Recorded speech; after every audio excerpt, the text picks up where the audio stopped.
Video में जिस खूबसूरत औरत को देख रहे हैं यह है 26 साल की आर्यमा दीप्ति, जो कृषि विभाग में सरकारी पद पर तैनात है। मतलब डिग्री भी अच्छी और नौकरी भी, पर हरकतें ऐसी कि क्राइम पेट्रोल के राइटर भी शर्मा जाएं। हम ऐसा इसलिए बोल रहे हैं कि शादी के महज 25 दिन के अंदर 2 बार भागकर इस औरत ने एक नई मिसाल कायम की। सोशल मीडिया और समाचार पत्रों के माध्यम से जैसे ही इस खबर की पुष्टि हुई, पूरी तरह से हड़कंप मच गया। आज के इस कहानी के माध्यम से हम यह जानने की कोशिश करेंगे कि कैसे पढ़ी लिखी अफसर बहू ने 2 परिवारों की इज्जत मिट्टी में मिला दी। बिहार के पटना के रहने वाले दीप्ति और शुभम दोनों की मुलाकात होती है जीवन साथी साइट पर, जहां ऑनलाइन दुल्हा और दुल्हन ढूंढे जाते हैं। शादी.com पर इन्हें एक दूसरे का प्रोफाइल इतना पसंद आया कि इन्होंने 7 जन्मों के बंधन में बंधकर एक दूसरे के साथ 7 जन्मों तक साथ रहने का वादा भी कर लिए। क्योंकि दीप्ति बिहार के पटना में कृषि विभाग में अच्छे पद पर थी, वहीं शुभम भी एक प्राइवेट कंपनी में जॉब करता था। दोनों परिवार ने मिलने के बाद रिश्ता पक्का कर लिया और पंडित के कहे अनुसार शादी की तारीख तय की गई। यह तारीख थी 4 दिसंबर 2025।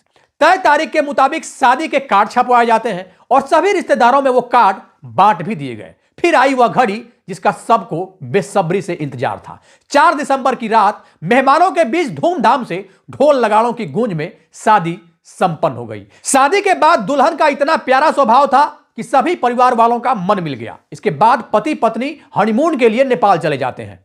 इन्हें गए हुए अभी 4 ही दिन हुए थे, तभी दीप्ति पति को कहती है कि उन्हें अब घर चलना चाहिए, क्योंकि उसे कुछ ऑफिस का काम है। दरअसल घर जाना तो एक बहाना था। इसका बड़ा कारण था कि उसे कॉलेज के आशिक की याद आ रही थी।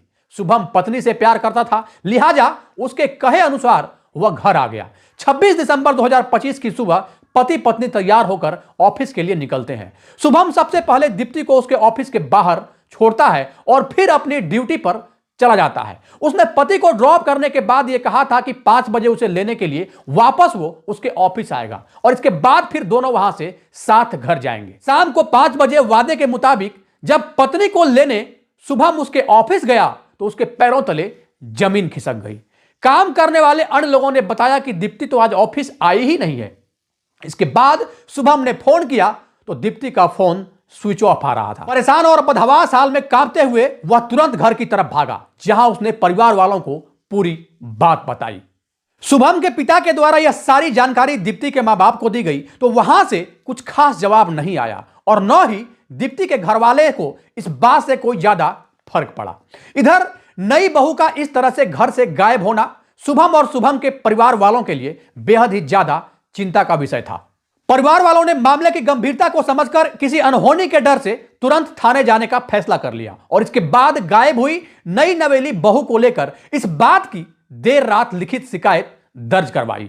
शुभम का परिवार अच्छे खासे पैसे वाला था तो जाहिर है कि पुलिस तुरंत कार्रवाई करेगी। अधिकारियों ने दीप्ति की कॉल डिटेल खंगालने शुरू की तो पता चला कि 26 तारीख को दोपहर 2 बजे उसने किसी लड़के को फोन किया और तब से अब तक उसका फोन लगातार स्विच ऑफ है। पुलिस ने दीप्ति का फोन सर्विस लॉन्च पर लगाया और आसपास लगे सारे सीसीटीवी कैमरे खंगालने शुरू कर दिए। सीसीटीवी खंगालने के बाद सामने आया एक वीडियो, जिस वीडियो ने पुलिस वालों के होश उड़ा दिए। दरअसल उस वीडियो में वह आगे आगे चल रही थी और पीछे पीछे एक लड़का उसे फॉलो कर रहा था। इस वीडियो के सामने आने के बाद अवैध संबंधों की भी आशंका बढ़ गई।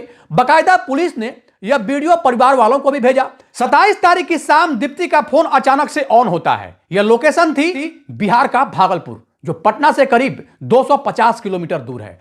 पुलिस तुरंत लोकेशन के जरिए दीप्ति को पकड़ती है और थाने लाकर पूछताछ शुरू करती है। पूछताछ में उसने बताया कि 26 तारीख को उसके फ्रेंड का बर्थडे था और वह सरप्राइज देने के लिए भागलपुर चली गई थी। पुलिस के द्वारा किए गए हर सवाल का जवाब बिल्कुल सटीक तरीके से वो दे रही थी। ना कोई घबराहट, ना कोई शर्म और ना घर से गायब होने का चेहरे पर कोई भी सिकन। पुलिस के अधिकारी यह बात तो समझ ही गए थे कि दीप्ति अपने आशिक के साथ भागलपुर रंगरेलियां मनाने गई थी, लेकिन इल्जाम लगाने से डर रहे थे। पुलिस वालों ने तुरंत दीप्ति के मिलने की जानकारी उसके पति शुभम को दी।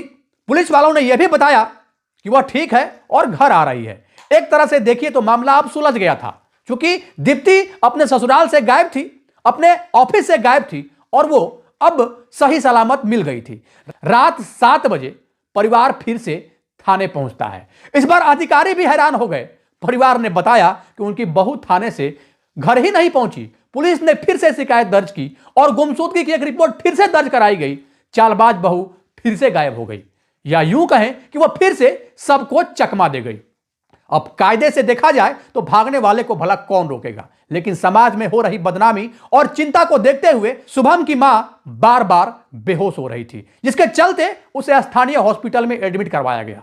पुलिस ने करीब 36 घंटे के बाद यह स्पष्ट किया कि दीप्ति जिस कॉलेज में पढ़ती थी उस कॉलेज में उसका एक बॉयफ्रेंड था। वह अपने आशिक के साथ फिलहाल फरार है। यहीं पर पति शुभम का अब कहना है कि वह एक बार पत्नी से बैठकर बात करना चाहता है, ताकि आमने सामने बैठकर अपनी पत्नी की सारी समस्याओं को वह सफलतापूर्वक जान सके और इसके बाद उसका सॉल्यूशन वो खुद से निकाल सके। एक और जहां पति शुभम सबसे ज्यादा टूटता हुआ नजर आ रहा है, करीबी लोगों के मुताबिक वह गहरे डिप्रेशन में है। उन्होंने यहां तक कह दिया है कि अगर वह मेरे साथ नहीं रहना चाहती तो मैं उसे मजबूर नहीं करूंगा। वहीं दूसरी ओर दीप्ति को इस बात से कोई भी फर्क नहीं पड़ रहा है। उसके वजह से दोनों परिवार की इज्जत मान सम्मान न सिर्फ मिट्टी में मिला है, बल्कि शादीशुदा जिंदगी भी पूरी तरह से तहस नहस हो गया है। अब सवाल यह उठता है कि अगर उसे यही करना था तो उसने शादी ही क्यों की, और अगर उसे अपने ही बॉयफ्रेंड से प्यार था तो शुभम को शादी.com पर सर्च करके उससे शादी क्यों किया? क्या यह प्यार नहीं था? अब क्या है क्या नहीं, ये तो दीप्ति ही सही तरीके से बता पाएगी। दोस्तों, इस घटना को बताने का उद्देश्य किसी को परेशान करना नहीं, किसी के भावनाओं को आहत करना नहीं, किसी के अंतरात्मा को चोट पहुंचाना नहीं, बल्कि आपको सचेत करना है, आपको जागरूक करना है। आपको यह बताना भी है कि शादी से पहले अगर आपका भी कहीं किसी के साथ अफेयर है तो अपने अफेयर का खुल के जिक्र करें, और हो सकता है तो आप जिस लड़की से या फिर जिस लड़के से प्यार करते हैं, कोशिश यह करें कि आप दोनों एक दूसरे के साथ शादी करके सेटल हो जाएं। अगर वहां पर बात नहीं बनती है, दोनों के घर वाले इस रिश्ते को सहमति नहीं देते हैं, तो उस रिश्ते को वहीं पर ब्रेक करना ही ज्यादा बेहतर होगा। क्योंकि शादी करने के बाद अगर फिर से उस अफेयर में अपने आप को इन्वॉल्व करते हैं तो न सिर्फ आपके साथ बल्कि आने वाले उस लड़की के साथ भी समस्या उत्पन्न हो जाएगी।